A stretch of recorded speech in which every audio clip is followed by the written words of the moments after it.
Fala, galera, bem-vindos a mais um The Bigs Podcast. E hoje eu vou começar um pouco diferente. Como todo ser humano deve ter uma chance de crescer e se desenvolver, hoje trataremos de empreendedorismo de transformação social e diversidade. É isso aí, galera. Eu sou o João Walter Grandão, comigo o Davi Girão e conosco hoje o Daniel da Orpas, empreendedor social, escritor, palestrante. E é isso aí, Daniel. Primeira pergunta que eu vou te fazer, Daniel, já pra gente começar bem de forma descontraída. Qual a finalidade de um churrasco? Ó, primeiro, satisfação tá aqui com vocês. The Bigs Podcast. É isso aí. Meu irmão, primeiro eu tive que fazer aí umas aulas, porque a gente da quebrada, a gente faz aula de inglês durante muitos e muitos anos, mas a gente não sabe falar assim, my name is, sabe? E primeiro assim, satisfação total tá falando aqui nesse podcast, The Big Podcast, e vamos falar de muita coisa legal. Ó, churrasco. Os churrascos que eu faço em casa... Você é um bom churrasqueiro, Daniel? Eu sou. Faz... Olha só. Ele falou com propriedade. Falou com propriedade. Eu sou. Lá na nossa terra tem um ditado, quem fala assim não é gago. E os churrascos na minha casa, eles duram pelo menos 10 horas. De 10 a 12 horas dura cada churrasco. Vixe. Só que aí você tem que ter aquela malandragem. Quando tem picanha, Eita. que já é difícil agora, você põe lá em cima e você deixa na miudinha. Você vai servir por último. Tá no final. É, você vai colocar ali uma abobrinha, uns legumes ali, você vai mandando pro pessoal uma linguicinha que é baratinha, um franguinho, você vai mandando, entendeu? Só? É. E aí quando o pessoal fala assim, deu 5, 6 horas de churrasco, o pessoal fala assim, eu tô indo embora. Aí você fala assim, mas você vai perder a picanha? Eita, aí o cara já... Não. Aí eu seguro o churrasco de 10 a 12 horas. E o momento de você reunir pessoas, trocar ideia, conversar. Churrasco serve para reunir. Reunir em torno do fogo, reunir em torno da comida para você ter uma resenha. E para transmitir cultura. Os mais velhos falando para os mais novos, os da mesma geração trocando experiência para a gente suportar. Porque viver essa vida não é fácil e um churrasquinho com uma gelada deixa essa vida mais feliz. Aí sim, eu já comecei gostando, cara, Cara, e tá tudo em cena da maneira que deve ser. Porque você olha, eu não esperava, eu tava lá no Instagram do Daniel da Orpas, fui dar uma olhada, eu não esperava que o cara fosse big desse jeito, grande também, cara. O cara é grande em personalidade, em conteúdo. E olha o tamanho do cidadão também, cara. Você tá vendo aí? Da hora, cara. Mas faltou um nome pra mim, mas assim, de maior impacto. Porque tem o grandão, tem o Davizão. o girão. Meu! Aí chegou o Danielzinho, né? Eu vou, na próxima oportunidade, eu vou vir com o nome de mais impacto.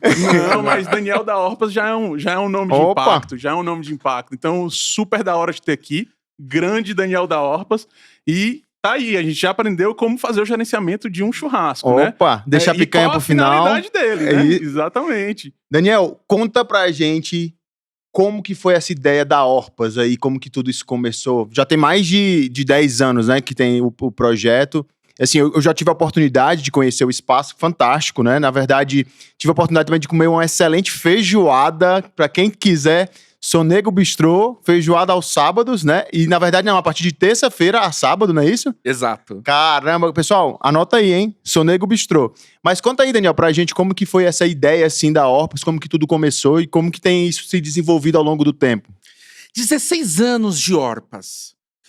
E antes de responder a tua pergunta, eu vou contextualizar a galera que nos escuta no que é a Orpas hoje. Hoje a Orpas se tornou um grupo que tem uma ONG chamada Orpas, Obras Recreativas, Profissionais, Artísticas e Sociais, mas que também tem um bistrô, que é um restaurante de impacto social, mas que também serve como uma escola de gastronomia, uma aceleradora de negócios chamada Árvore Preta, que já acelerou mais de 200 negócios da quebrada e que também serve como consultoria.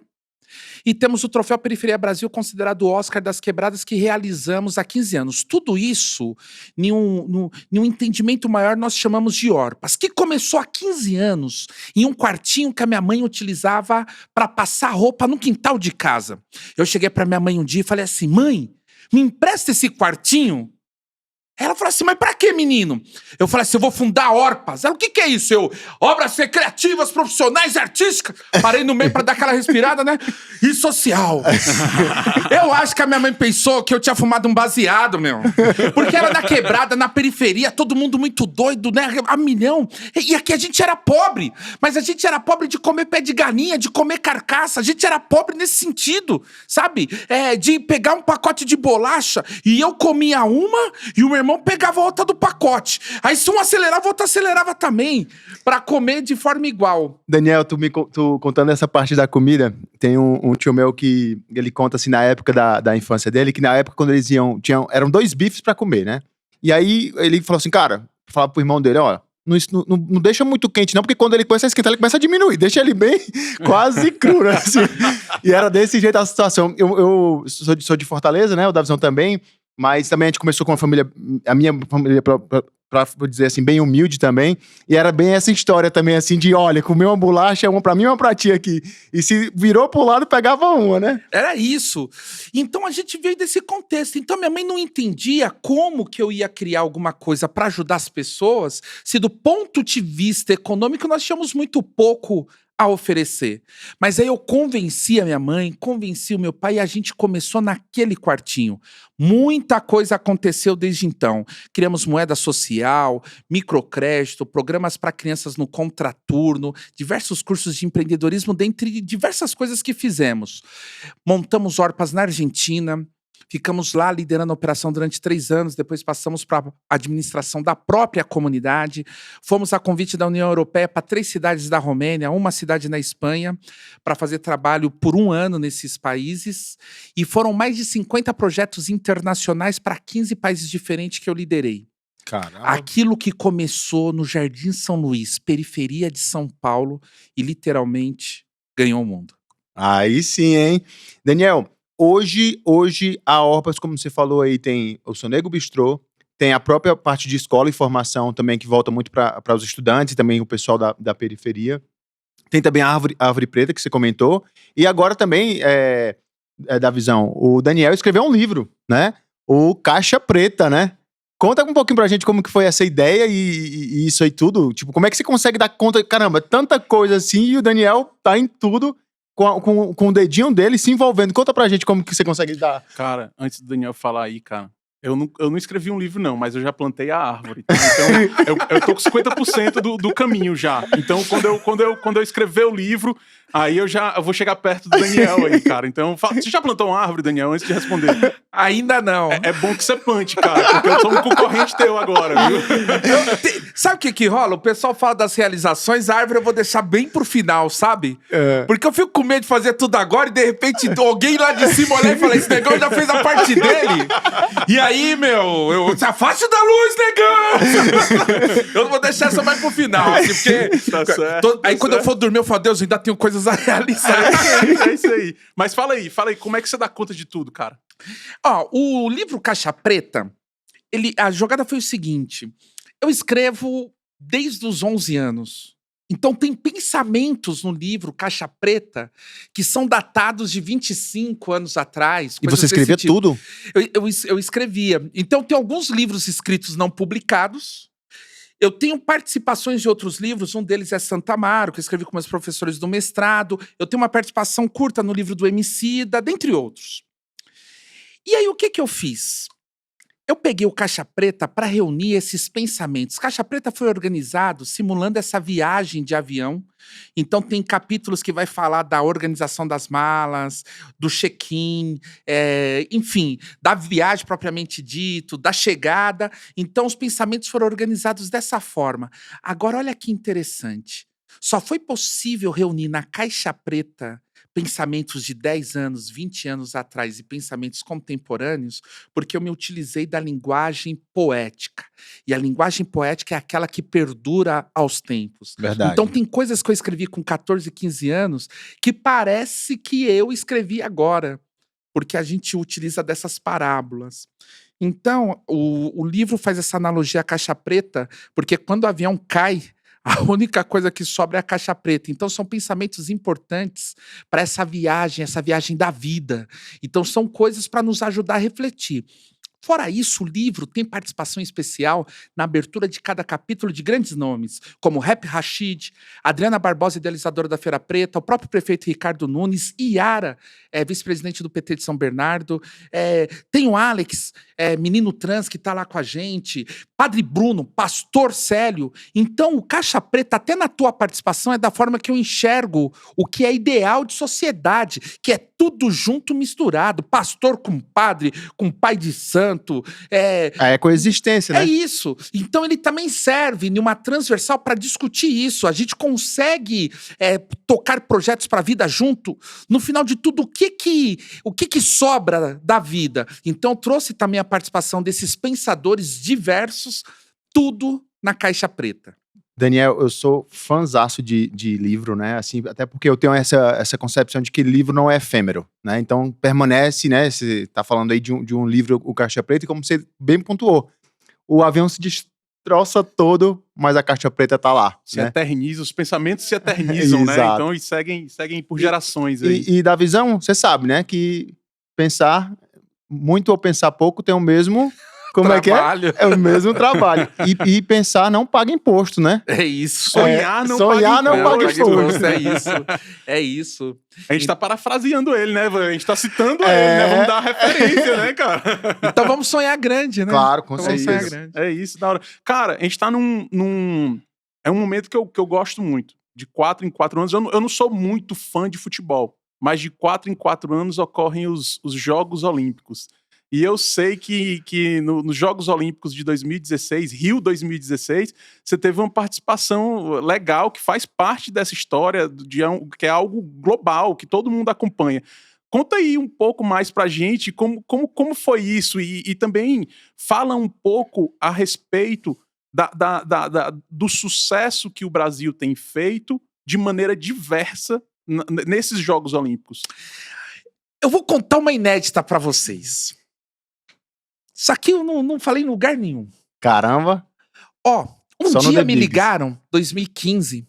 Me ligaram assim no meu telefone. Daniel, tudo. É o seguinte, é do comitê aqui das Olimpíadas, tal. A gente tá te convidando aí pra carregar a tocha olímpica. Eu falei, tá bom, firmeza. Não, então tá. Então, quanto tem medo NFL.br. Aí eu desliguei, o pessoal que tava do meu lado falou, o que foi? Ah, meu, trote. É como assim? O pessoal das Olimpíadas aí falou que eu vou carregar a tocha. Fiquei na minha.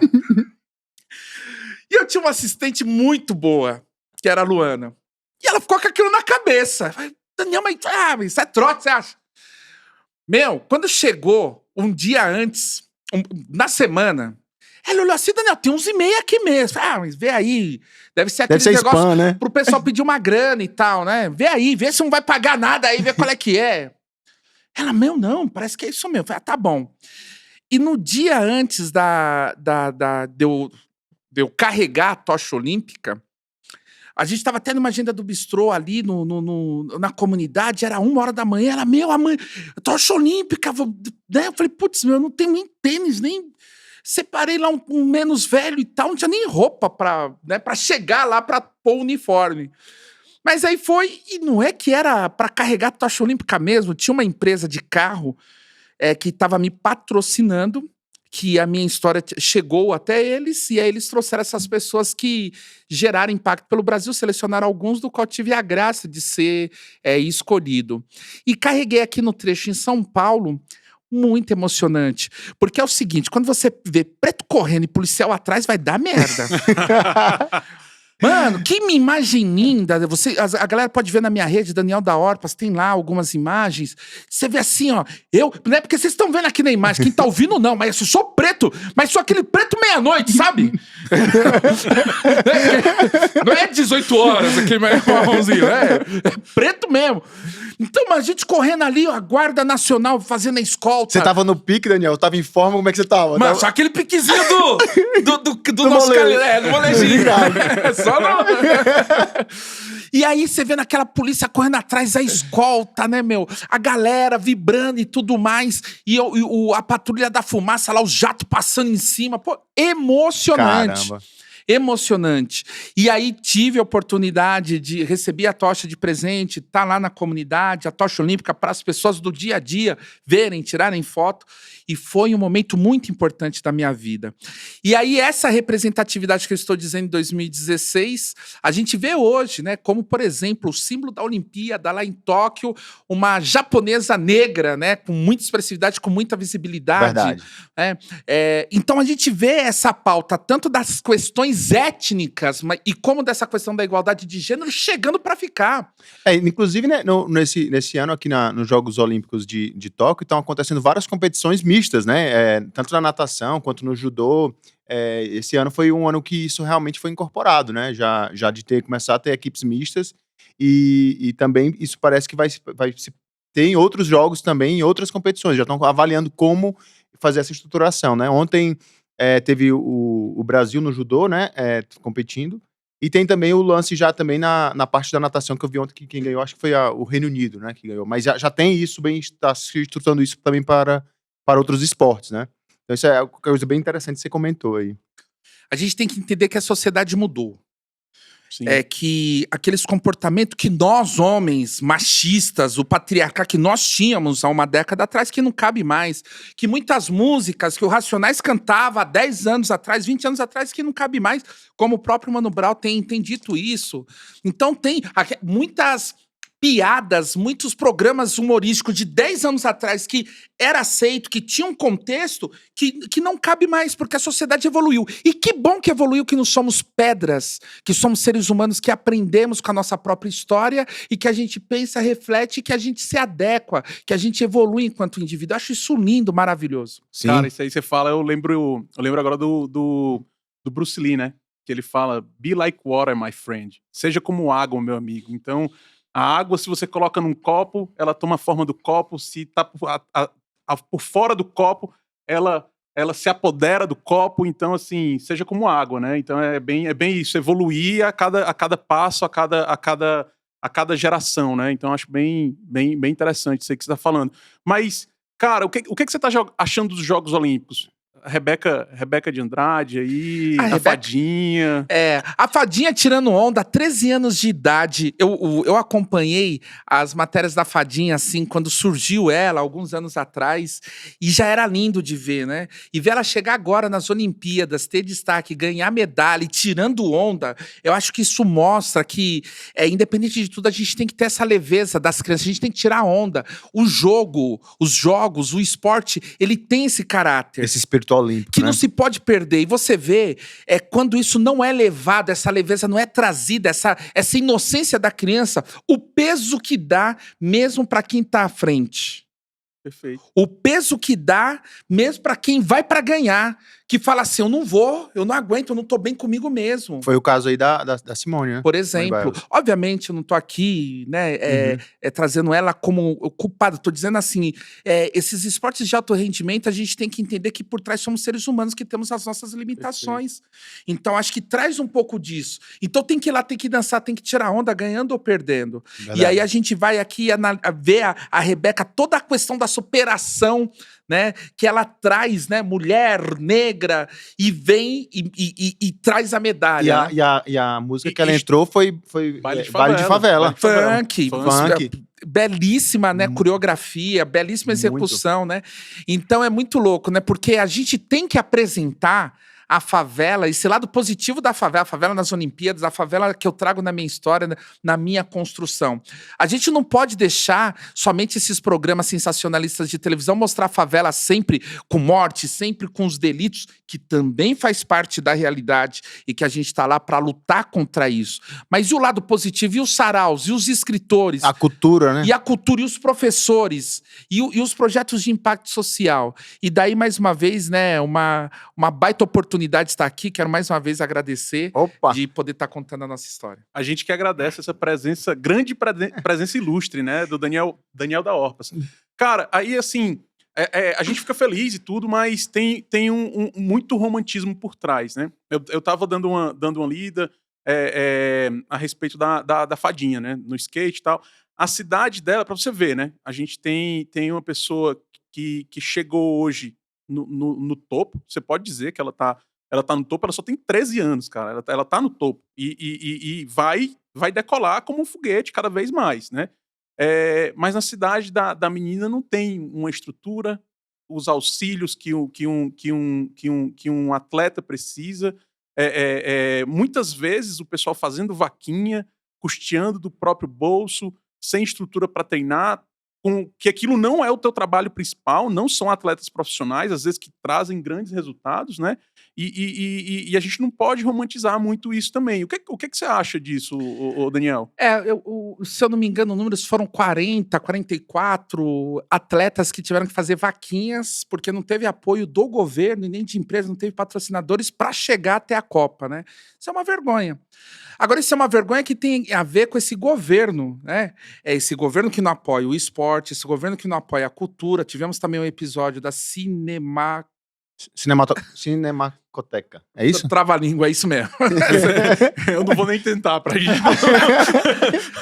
Mas é triste, né? Assim, uma tragédia anunciada, o pessoal pedindo apoio, etc. e tal, uma pura negligência. E é uma negligência que quer que acaba, porque o próprio governo estadual e municipal pediu para fazer a gestão, fala, deixa que a gente cuida. Então, não terceiriza essa gestão para outros poderes e mantém lá daquele jeito. Então, há uma negligência para coisas que são importantes. Agora, por outro lado, essa questão que a gente vai pegar do meio ambiente, facilitando para a exploração do garimpo, das madeiras, por exemplo, a questão do armamento. A gente vê diversas iniciativas para sucatear essas instituições e para facilitar isso. Então, esse governo que está aí, e eu falo isso com pesar, não votei no presidente atual, mas quando ele ganhou, a primeira coisa que eu disse para quem me rodeava foi: ganhou nos votos. Vamos torcer para que dê certo. Estive em Brasília, na estrutura dos ministérios, conversando com algum secretário. Estive lá no Ministério da Mulher, dos Direitos Humanos, com a Damares e tal. Justamente nos colocando à disposição para uma construção né? em cima do talento, do conhecimento que nós tínhamos. Ou seja, estávamos torcendo para que desse certo. Fato é que não deu. E aí, quando a gente vê essa negligência para os competidores que chegaram lá nas Olimpíadas através da vaquinha, a negligência na cultura e tantas outras coisas, aí a gente vê que é um projeto para destruir o que é importante para uma boa parte da sociedade: esporte, cultura e tantas outras coisas. Isso aí eu achei bem legal isso que você comentou, né? Apesar da pessoa que eu escolhi para dar o direcionamento do país não ter chegado lá, ainda somos todos brasileiros, temos, apesar de opiniões diversas, mas queremos que a sociedade brasileira como um todo siga no rumo certo e tenha sucesso, né? Você não pode jogar contra algo que vai ser benéfico para todo mundo se der certo, né? Então achei super, super da hora essa opinião. E materializando. Estive lá conversando, me colocando à disposição, colocando todo o conhecimento que nós tínhamos, mesmo a gente não tendo votado naquele governo. Para dizer assim, a gente torcia para que desse certo. Então, quando a gente vê o resultado hoje, é um pesar. Fora toda a questão da pandemia que está aí em todas as mídias, né? Então a gente olha isso com pesar, não é motivo de alegria para nós. Deu errado. E uma pena que deu errado. Sim, sim. Verdade, tem um ponto que você falou aí, Daniel. Um complemento, acho que o Davison falou, que inclusive acho que quem falou isso acho que foi inclusive o Obama, né? Que ele falou assim que, olha, apesar de a gente não ter ganhado, acho que na época quando ele perdeu pro Trump, né? Falou, apesar de a gente não ter ganho a eleição, né? Como um bom vencedor, a gente tem que pensar que o nosso país, a nossa nação, isso ele falando lá dos Estados Unidos, é como se fosse uma corrida de revezamento, né? Ao final da corrida, você passa o bastão e você torce para que o próximo que tá ali, que vai carregar aquele bastão pelos próximos 4 anos, no caso do presidente ou do governador, enfim, que faça também uma boa corrida, né? É assim que se espera. Então, achei bem interessante que sempre isso traz um ponto bem, bem positivo, Daniel, do torcer para o bem, né? E, Daniel, tem um ponto que eu acho muito interessante, que você falou dessa construção. Como que é essa parte de você construir isso na Orpas e você, uma coisa que eu li numa das suas redes sociais, foi essa ideia do sorriso, né? E eu vi isso não só você comentando do sorriso da criança, mas também vi isso na corrida da tocha olímpica. Você com um sorriso, um semblante muito feliz. Como que é conquistar esse sorriso na transformação social aí da periferia das crianças? Dá para responder isso por 2 aspectos. Primeiro, que o sorriso ele confunde também os nossos inimigos. Verdade.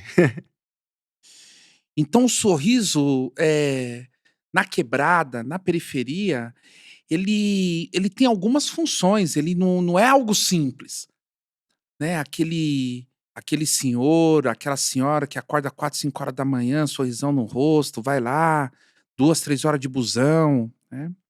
Então esse sorriso ele é uma armadura também, para confundir. Chegar naquela empresa lá para trabalhar 10, 12 horas ali na faxina, ser humilhado e tal, e o sorrisão, né. Tem aí um lance aí meio que até mesmo pra você tem um lado que você falou aí, então, pelo que eu entendi, de tanto pra você não transparecer talvez a fraqueza, né, e também tem, lógico, o lado também do semblante quando as coisas são positivas, que aí acho que foi na Orpas, no site da Orpas, você fala: "Tudo é tão gratificante quando eu vejo O quando o sorriso da sorriso da da criança. criança", né. E aí você vê o seguinte, ainda vou pegar esse primeiro aspecto que ele é importante. Então você vê assim, você precisar daquele salário, você precisar daquela situação, e então o sorriso ele tem uma função, para as pessoas que estão ali sofrendo, né. Segundo, para você esconder os problemas. Então você tá ali numa quebrada, na comunidade, uma dona de casa que tá ali sorrindo para os filhos, conta atrasada, não tem um arroz, 20 milhões de pessoas não sabem o que vão comer hoje. E estão sorrindo, uma boa parte dessas pessoas. Porque imagina se o capitão do navio, ele não sabe muito bem para onde está indo e não sei o quê, meu Deus, será que o combustível vai dar para chegar? Você desespera quem está atrás, os filhos, a comunidade. Então ele também tem um pouco para passar essa segurança. Passar talvez uma tranquilidade talvez disfarçada, né. E terceiro, ele é um alimento. Porque quando você vê ali o sorriso daquela criança, o sorriso daquela pessoa que você foi lá e você não foi famoso para aquela pessoa, você foi importante, aquilo te alimenta. Em um lugar de escassez de recursos, a gente tem que criar essas formas da gente se alimentar com o que a gente tem. E o sorriso é o que a gente tem e que a comunidade, que as quebradas, ela consegue dar em abundância. Ela consegue dar um sorriso. E isso alimenta, isso dá energia para a gente ir conquistar tudo que a gente tem para Dá conquistar. estímulo, né, assim, você E aí sim, o sorriso da criança, das crianças que a gente vem, apoiando, de fato, é um baita de um combustível pra gente. Foram mais de 2.000 alunos nos cursos regulares que a gente tem nesses últimos 15 anos. Maravilha, Isso é maravilha. super interessante. Até eu tava. Eu gosto muito de internet, né? Gosto de dar uma fuçada, olhar das coisas. E aí, às vezes, você também tem aquele momento que você tá perdido ali na internet, você não sabe mais nem o que, é que você tá olhando, né? E subiu um vídeo para mim esses dias atrás, que é um professor. eh, ele parece ser oriental, não sei, chinês, japonês, enfim, pelo semblante dele.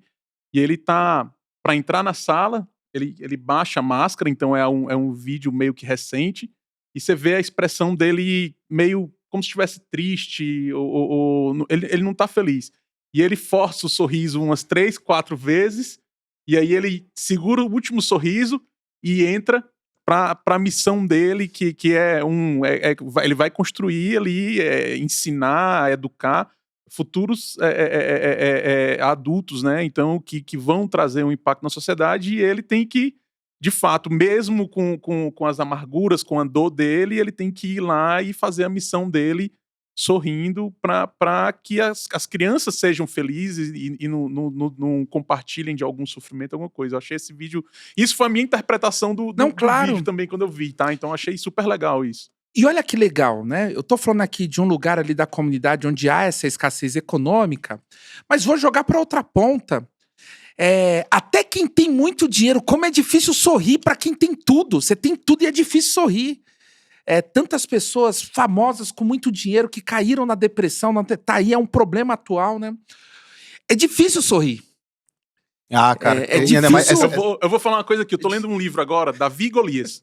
Esse livro é, assim, espetacular. Se não leu, leia, porque ele é espetacular. Ele diz que grande parte das dificuldades dos extremos, ou você ser muito pobre ou ser muito rico, existem dificuldades nos dois. Você é pobre, você é muito pobre, você é muito rico, existe uma grande dificuldade. Você é muito triste, você é muito feliz, existe uma dificuldade. E aí, as coisas melhoram através de um gráfico de 1 invertido, né? você tem o eixo Y, o eixo X, um U invertido, né? Para quem está escutando a gente aí no Spotify, entender do que eu estou falando.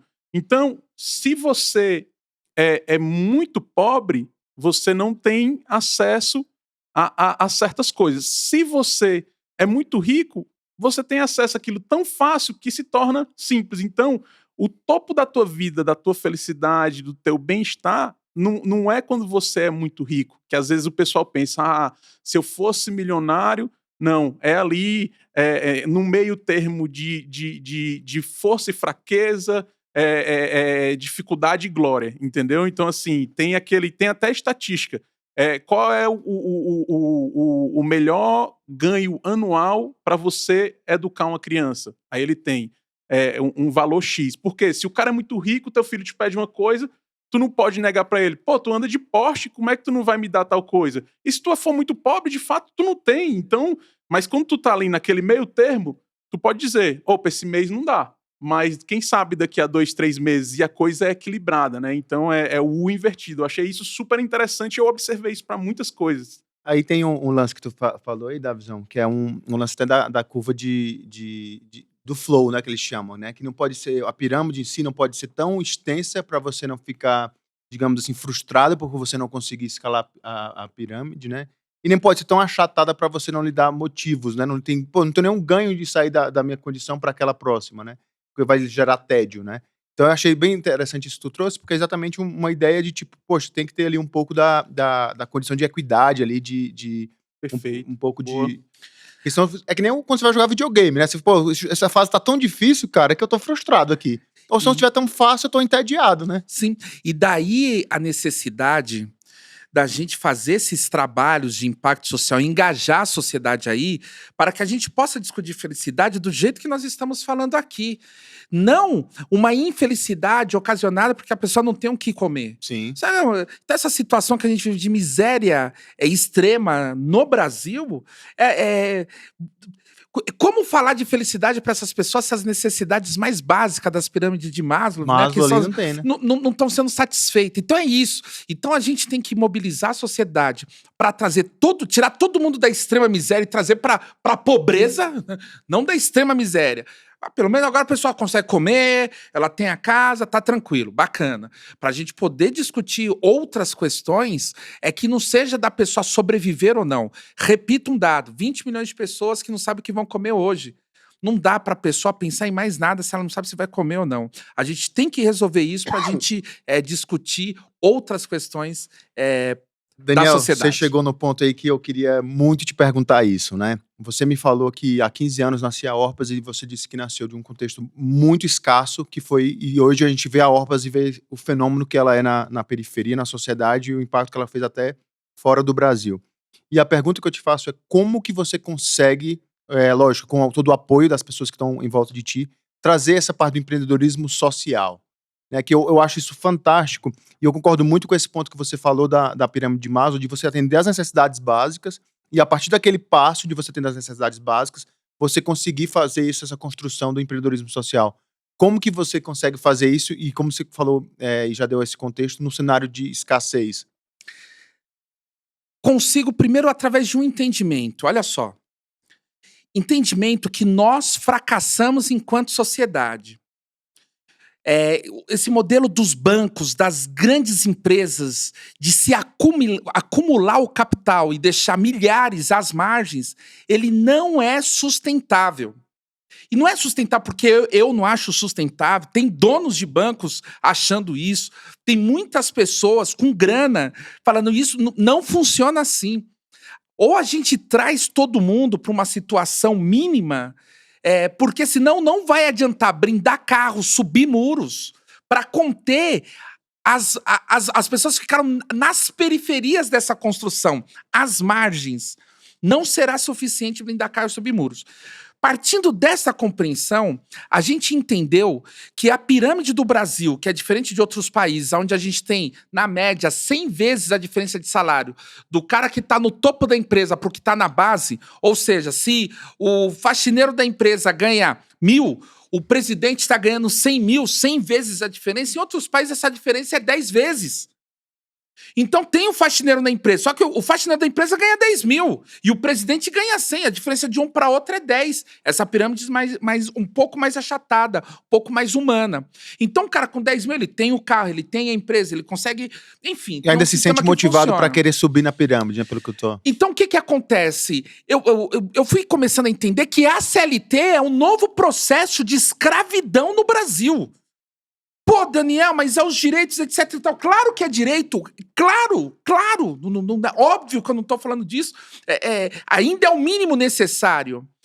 Mas ela te coloca um teto que muitas pessoas trabalhando ali como CLT, trabalhando 10 horas por dia, 12 horas por dia, para ganhar ali 800, 900 reais líquido, pagou 600 de aluguel, 100 de água, 100 de luz, acabou o dinheiro, não conseguem comer trabalhando 6 por 1, não conseguem comer. Então, qual que é a solução? É o empreendedorismo pragmático, essas pessoas arregaçarem a manga, pegar lá o dia livre, vender o espetinho na porta de casa, vender o hot dog, vender o tapué, é a pessoa gerar uma riqueza, fazer um bolo, fazer alguma outra coisa que ela pudesse ter um complemento de renda inicialmente, depois ir atrás do mínimo para dar o pé na bunda naquela carteira de trabalho, naquele trabalho que paga pouco, se trabalha muito e ganha pouco, para ela ir para um lugar que ela pudesse fazer um pouco mais, ficando no bairro e olhando o menino e a menina, para que ele não se perca na droga e no tráfico. Então tá trabalhando ali na beira de casa, você vê um moleque na má companhia ali, menino, sai daí, vem pra cá. Então, o empreendedorismo, ele pode ser uma alternativa para a gente quebrar essas correntes desse neoprocesso de escravidão, que esses trabalhos ditos formais, etc e tal, mas que coloca a pessoa, você condena a pessoa para uma vida de miséria, uma vida, porque ela não vai sair daquele piso. A gente fala do corrida dos ratos, né? Que você fica correndo, trabalha, se mata de trabalhar e o dinheiro que você ganha só dá para você pagar aquelas contas e trabalha outro mês e de novo.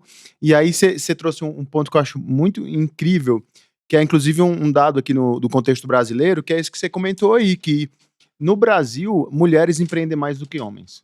Isso eu escutei de uma palestrante num evento e explicou o motivo, né? Ele falou que, em geral, o que acontece? O homem tá nesse emprego aí que o Daniel comentou, nessa situação de acorda 4 da manhã, pega 2 transportes para chegar no trabalho, volta 9 horas da noite, 10 horas da noite, e aí o que acontece? No outro dia tem que dormir cedo para acordar e começa toda essa rotina, né? E 6 por 1 e tudo. E aí, num caso, muitas vezes as mulheres que estão em casa começam a pensar, poxa, eu vou fazer aqui uma quentinha para eu começar a vender aqui na região. Ou senão, vou começar a fazer aqui um tricô, ou já sei fazer um pouco de costura, corte e costura, ou senão vou fazer, enfim, começa a empreender na região hot dog, como você falou aí, o espetinho, e aí consegue começar a ter uma segunda renda, né? Então, eu acho muito interessante isso que você trouxe pra gente, Daniel, porque, de fato, acontece, pelo menos no Brasil, esse contexto.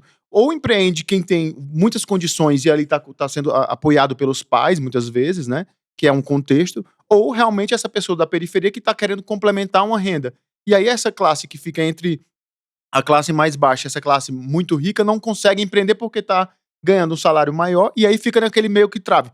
Pô, será que eu vou largar aqui meu salário para conseguir empreender? E se der errado? É o medo, né? É o medo, né? É e o aí medo já de fica nesse desafio, né? De fato. Eu ia até perguntar para ti o que é empreendedorismo e transformação social, mas você acabou de dar uma aula. Se algum dia alguém me perguntar, eu já vou falar. Assiste o trecho lá do The Bigs Podcast com o Daniel da Orpas, que você vai saber direitinho o que é isso aí. E aí, cara, como é teu dia a dia? A gente vive numa época que é um Big Brother, né? É o grande irmão, que tem até... Meu pai comentava, né, que tinha acho que um livro ou alguma coisa do tipo que falava que um dia a gente vai chegar em um momento em que a gente é observado por todos os lados, as pessoas vão saber o que é que você faz, onde que você tá, e de fato a gente vive o Big Brother, através das redes sociais. Eu posto onde eu tô, o que eu tô comendo, o que eu tô fazendo, e você não tá no reality show, mas tipo assim, a vida se tornou um reality show. Então o pessoal adora saber o que é que o Daniel da Orpas faz, como é o dia a dia do Daniel da Orpas e tal. Fala aí. É engraçado, né? Mas o meu dia, ele começa ali por volta de 9, 10 horas. Geralmente, o café da manhã é a refeição que eu consigo fazer com os meus filhos. Porque ele começa 9, 10 e termina 2, 3 da manhã. Aliás, o meu dia de ontem ele ainda não terminou. Ele começou ontem, 7 horas da manhã, e a gente está aqui há 30, 40 horas direto e ainda não terminou o meu dia de ontem. Mas como que funciona? No geral, eu tenho uma agenda que funciona muito assim, e a gente vai marcando gravações, atendimento à comunidade, um tempo para estudo, gerar os conteúdos que nós geramos, comitê para alinhar cada um desses projetos, reunião de alinhamento para despachar com a equipe, com o pessoal que está na assessoria. E é uma coisa atrás da outra. O tempo do almoço tá lá, a pausa para o café. E aí isso pauta todo o dia.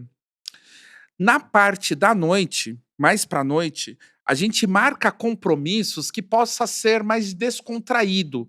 Seja reuniões, mas já lá, ou no Sonego Bistrô, ou em outros bares e restaurantes. Porque eu falo assim, colocou uma cerveja na mesa, já não é reunião, é lazer. Então aí vamos falar. Então aí a gente tira um pouco esse peso, essa carga da agenda para que sejam agendas mais leves. E no final do dia, né, uma pauta mais... No final do dia, bem no finalzinho da noite, algumas pautas mais leves, né? Para que a gente possa chegar em casa com a leveza, mesmo tendo ouvido diversos problemas, diversos atendimentos no dia. E a agenda funciona. Isso é de segunda a sábado. Domingo, churrasco com as crianças. Aí sim. Que é onde a 10 a gente 12 vai horas, com as crianças, com os amigos. Aí, assim, não falamos de negócio, é só risada, é tirar uma onda e tal. Então, até o tempo com os meus filhos, que são poucos, não é tanto tempo, não é uma carga horária grande. Mas se eu estou com eles, eu estou com eles, né? Bolinha nos olhos, olhando, pouco tempo, mas de uma profundidade, de uma intensidade. E isso vai tirando um pouco aquele peso, aquela carga. Mas tem tempo para os filhos? Tem. É muito? Não. Mas quando tem é intenso, pouco né? tempo ele é intenso. Do que você ter muito tempo ali, você no celular, você fazendo várias coisas junto e não dando atenção. Então tem uma questão comigo que quando eu estou conversando, eu não estou com o celular. Eu tenho horários para responder o celular ou em algum momento do dia para responder as mensagens. Porque quando eu estou com a pessoa, eu estou com a pessoa.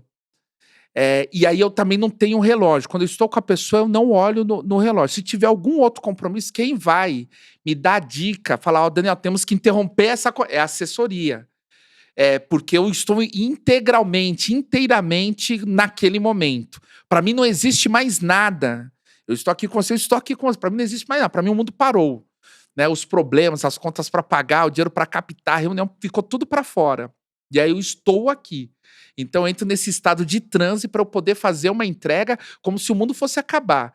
E se você me fizesse uma pergunta agora, Daniel, se o mundo fosse acabar, se você fosse morrer amanhã, daqui a 2 dias, o que você estaria fazendo agora? Eu estaria aqui com vocês.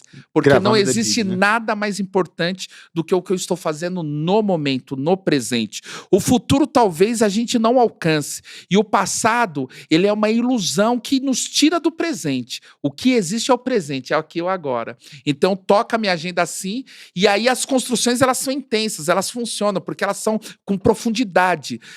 A gente tem que viver essa vida com tesão, a gente tem que fazer as coisas com tesão, tem que gravar isso aqui com tesão.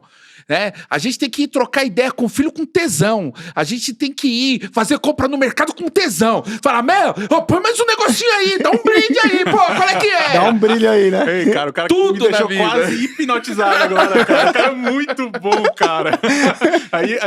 Aí é algo a ser seguido, viu, Grandão?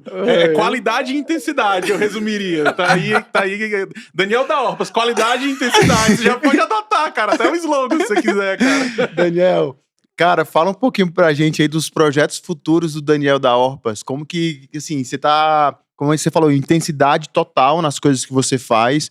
Conta aí pra gente como que estão os teus projetos futuros aqui agora, final de 2023, e 21, 2022 aí depois. Quais são os teus projetos, assim? O que é que tá vindo aí? O que é que você pode falar pra gente, né? Porque deve ter algumas coisas aí que estão ainda em construção, digamos assim. Claro. Olha só. Orpas, por si só, enquanto ONG, a gente tem um alcance. Então, a gente criou uma aceleradora, aceleramos mais de 200 negócios, aumentamos indiretamente o nosso impacto.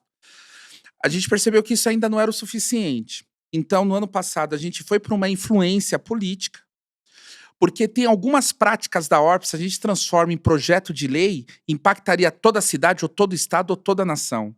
E aí a gente realizaria a nossa missão de ter essa escala com qualidade de formas muito mais rápidas. E a política, ela é um instrumento. Então, quais são os nossos projetos? Primeiro, garantir a escala da Orpa, mais do que o que a gente já faz. Não que a Orpa faça pouco, e a gente falou aqui um pouco. Mas eu não me contento com isso. Eu não me contento com isso. Muitas mulheres ainda morrendo, muitas crianças, muitos jovens negros, então não dá pra gente falar que o jogo tá vencido, né? Porque eu marquei gol, que o meu time ganhou o jogo. A gente tá marcando gol, porque eu também não tenho a síndrome do vira-lata, não. A gente faz muita coisa. Só que a gente tá fazendo gol pra caramba e o time tá perdendo. Esse time chamado Brasil.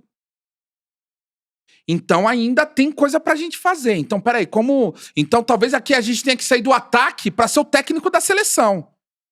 Porque se a gente tá marcando gol e o time ainda não tá ganhando, aonde a gente tem que sentar? Então tem é isso que a muitas gente batalhas tá ainda a serem conquistadas, né, pra ganhar essa guerra, né? Então é isso que a gente tá entendendo. Então, pro próximo ano, a gente segue na influência política. Nesse ano, a gente já tá influenciando algumas temáticas a nível nacional. Estamos sendo consultados por muitas frentes.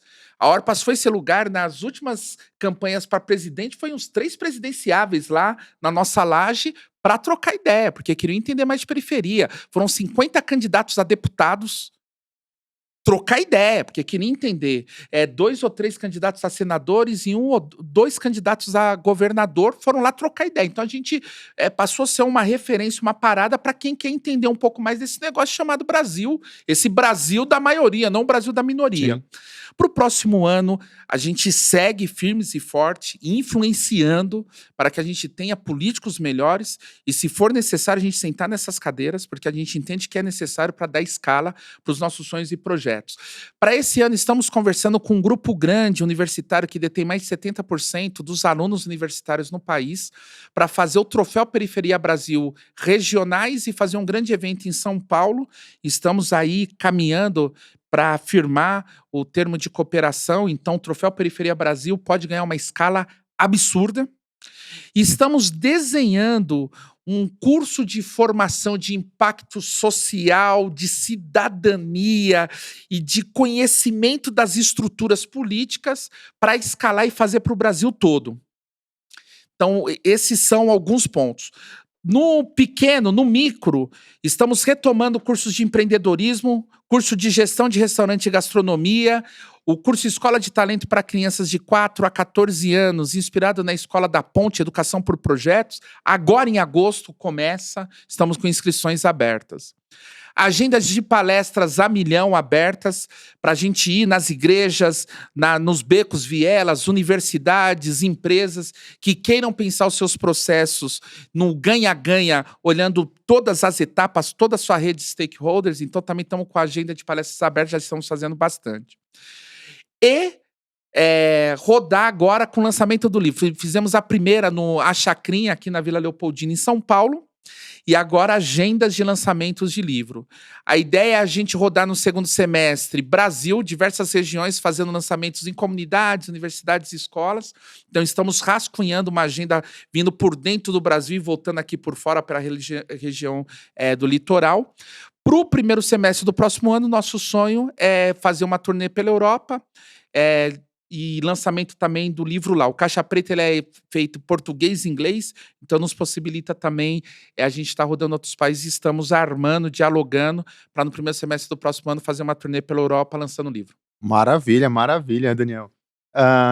Daniel, notei que você sempre coloca realmente essa ponto, né? Que você está sempre construindo pontes e quebrando muros, né? Eu fiquei muito fã dessa frase. E, cara, é muito bom te ter aqui, né? É muito bom te ter aqui no The Bigs Podcast.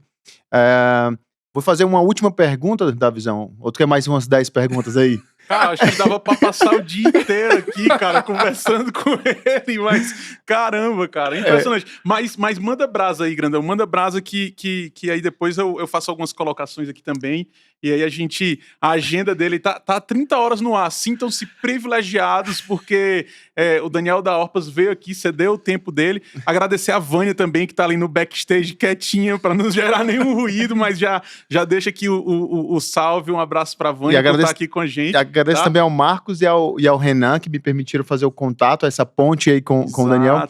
Mas vamos lá, vou fazer minha pergunta então. Daniel, o que você se tivesse uma palavra que você dissesse, ou vamos dizer uma frase que você aprendeu nesses 15 anos de Orpas, qual seria o contexto, qual seria essa frase aí que você falaria aí nesse ponto? Eu ia fazer que nem alguns programas sensacionalistas de TV que ia falar assim, corta em mim!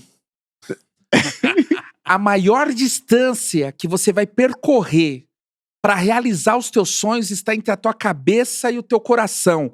Acredite em você. Nós somos os agentes da mudança. É nós que temos que ser a mudança que tanto a gente quer e espera para o mundo. Depende da gente. A gente é capaz de fazer esse país um lugar melhor. Não é o Lula, não é o Bolsonaro, não é o Dória, não é ninguém, é a gente. Se a gente conseguir ser a mudança que queremos para o mundo, a gente vai acordar amanhã sendo um país melhor, sendo pessoas melhores, sendo pais melhores, sendo uma comunidade melhor, sendo uma cidade melhor, sendo um estado melhor e aí sim sendo um país melhor. Está na nossa mão. E a gente sabe que a depressão tá milhão, que tem um monte de gente, de pessoas, de vozes dentro das nossas cabeças dizendo que a gente não vai conseguir. Mas a gente vai conseguir porque depende de nós. A gente tem que acordar, ter essa coragem de acordar, meter o dedo na cara do espelho, olhar pra nós mesmos e falar, vai lá e realiza todo esse negócio que tem pra gente realizar hoje, porque depende de nós. É os nossos braços e as nossas pernas que vai fazer a mudança que tanta gente precisa pro mundo. É isso que eu diria. Sim, senhor! Sim, senhor! Vai ser cumprido, viu? Vai ser cumprido. Cara, que da hora, que da hora. E aí, aproveitando, cara, aqui não é o show da Xuxa, mas manda um beijinho, um abraço aí, pra quem você quiser. Esse é o momento lá, teus filhos, enfim, aproveita aí e solta a voz mais um pouco, o Daniel.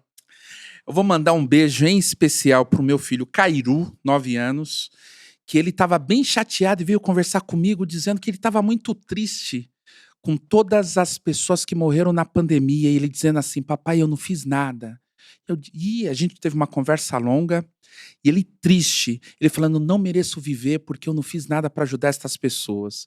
E quando eu vejo o nosso presidente sentado naquela cadeira podendo fazer tanto e não fazendo nada, se ele tivesse a consciência do meu filho de 9 anos, talvez a Silvana, uma grande amiga minha, do Renan, o Carlos, que é o desenvolvedor de sistema de 2 projetos que eu incubei, estivessem vivos hoje. O irmão da Vânia, né, que também morreu dentro de casa por Covid, a irmã dela que ficou internada na UTI, tantas outras pessoas estivessem vivos. Se a gente tivesse um presidente com a consciência e a sensibilidade do meu filho Cairu, de 9 anos. Então, queria deixar um beijo para ele. A gente teve uma conversa dizendo, obviamente, que ele não é responsável por essas vidas, mas que ele pode ser o cientista de amanhã, o presidente de amanhã, o governo de amanhã.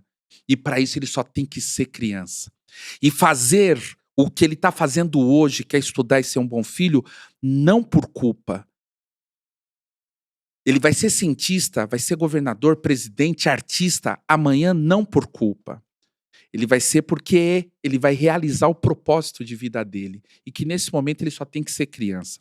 E que o nosso presidente tenha consciência do Cairu, de 9 anos, que os nossos governantes, né, e que tantas pessoas que têm o poder e a caneta na mão, que se negligenciam, que eles possam ter essa consciência, essa inocência da fadinha, do Cairu, né, essa consciência, essa leveza de realizar o que tem que realizar e, neste caso, neste momento pandêmico que a gente vive, salvar vidas. Minha solidariedade às milhares de famílias que foram vitimadas, que perderam parentes e que morreram, e a gente está aqui na resistência, sorrindo, muitas vezes para confundir os nossos inimigos, mas consciente da nossa missão, do nosso propósito de vida e da guerra que a gente enfrenta.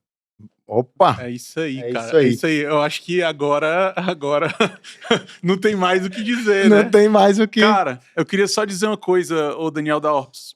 Te conheci hoje, você é inspirador. Isso fica claro desde que você iniciou lá o teu projeto na salinha de passar roupa, lá no quartinho de passar roupa da tua mãe, até as milhares de vidas que você impactou até hoje. Isso, de fato, foi muito inspirador estar aqui contigo conversando. Fiquei praticamente hipnotizado aqui. Eu tenho certeza que o que a gente conversou aqui vai chegar a milhares de pessoas e vai fazer a diferença. E aí eu aproveito, você que está assistindo a gente aqui agora, você consegue acessar o site do Daniel, danieldaorpas.com, não é isso? Procura ele nas redes sociais, tem projeto super legal. Você que quer ajudar, tem muita gente que quer ajudar, você que quer ajudar e não sabe como, vai lá na rede social do Daniel da Orpas, procura lá o que ele está fazendo e dá a tua contribuição.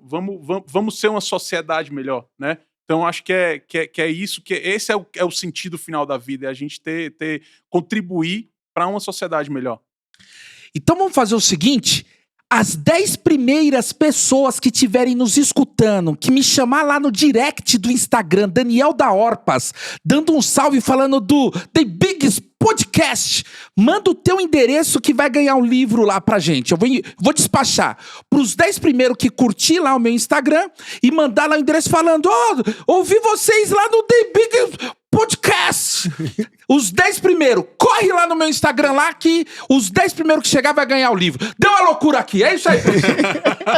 Da hora, cara. Eu não sei se eu posso ir lá e curtir pra ver se eu ganho o livro, mas... Da hora, cara. É isso aí. Galera. Daniel, muito bom te ter aqui, como eu falei desde o início. Cara, você, desde a vez que eu fui lá, né, desde que eu tive a oportunidade de conhecer a Orpas, conhecer o projeto, cara, fiquei fascinado. E aí eu falei, Davizão, a gente tem que chamar esse cara. Tem que chamar esse cara. Sorrisão no rosto, como você falou aí, algumas vezes disfarçando ou tentando não apresentar pro inimigo as fraquezas, né? Mas, cara, você é um cara que a gente tem super consciência que tem sociedade, né? Como também tem um papel aí pra inspirar outras pessoas. Como o Davizão falou, a gente se sentiu hipnotizado aqui do começo ao fim do nosso podcast, né? E, cara, espero te ver outras vezes, tá? É um prazer enorme te ter aqui, bater um papo contigo. E desejo muito sucesso pra Orpas e para todos os projetos que estão no guarda-chuva da Orpas. Um grande abraço. É isso aí. Galera, esse aqui foi mais um The Bigs Podcast. Eu sou o Davizão. Eu sou o João Walter Grandão. E acompanha a gente, segue a gente nas redes sociais, @The Bigs Podcast. Dá like aqui no vídeo, você ajuda a gente a seguir impactando outras pessoas. Se inscreve no nosso canal, clica no sininho para você receber o alerta assim que o vídeo subir. E claro, segue lá o @ do Daniel da Orpas, que tem até brinde não combinado, cara. Valeu! Valeu, galera. Um abraço.